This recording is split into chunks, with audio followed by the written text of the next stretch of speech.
Well, thank you. What we're seeing in this chamber this morning, and indeed across the whole of Europe, is an irreconcilable cultural difference between Greece and Germany, a split between the north and the south of Europe. The European project is actually beginning to die. Nobody in this room will recognise that, but actually the peoples of Europe are saying we were never asked whether we wanted this. This has been foisted upon us. And we need to understand why EMU doesn't work. Those monsters, Kohl and Mitterrand, backed up by the clever but dangerous Delors, believed that if they put in place an economic and monetary union, then as night follows day, there would be political union, that there would be an acceptance of this project, that the north and south of Europe would converge, that we'd all start to love each other, that we'd all begin to feel a European identity, that we'd all begin to show allegiance to the flag and the anthem. Those of us, of course, that criticised this were told that we were extremists and we lacked vision.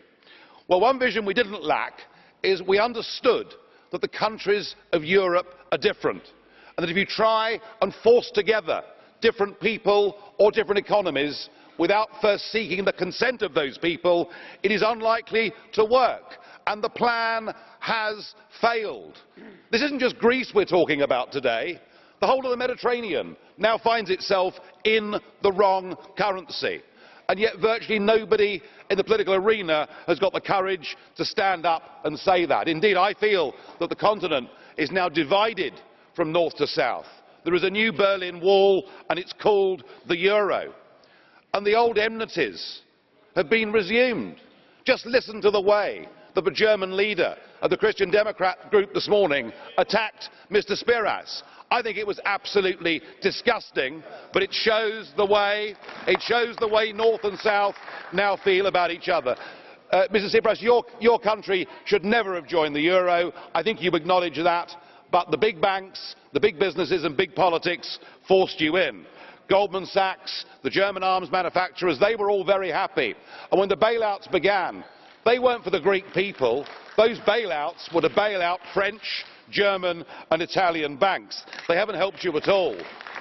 And these years of austerity, these years of high unemployment, of increasing poverty, none of it's worked. In fact, your debt-GDP ratio has gone from 100% at the start of the crisis to 180% right now. It would be madness, sir, to continue on this course. You have been very brave. You called that referendum when one of your predecessors tried to do the same.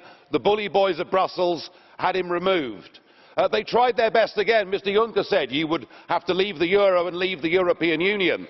Even Mr. Schulz, the President of the Parliament, who one would have thought might be neutral, said that if the Greeks voted no, their power supplies may even go down. There were threats and bullying, but the Greeks stood firm. But, sir, you cannot have your cake and eat it. They will give you no more, these people. They can't afford to.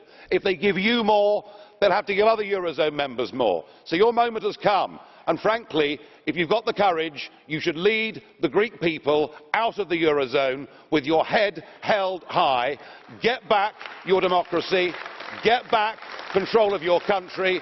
Give your people the leadership and the hope that they crave. Yes, it'll be tough for the first few months, but with a devalued currency and with friends of Greece all over the world, you will recover.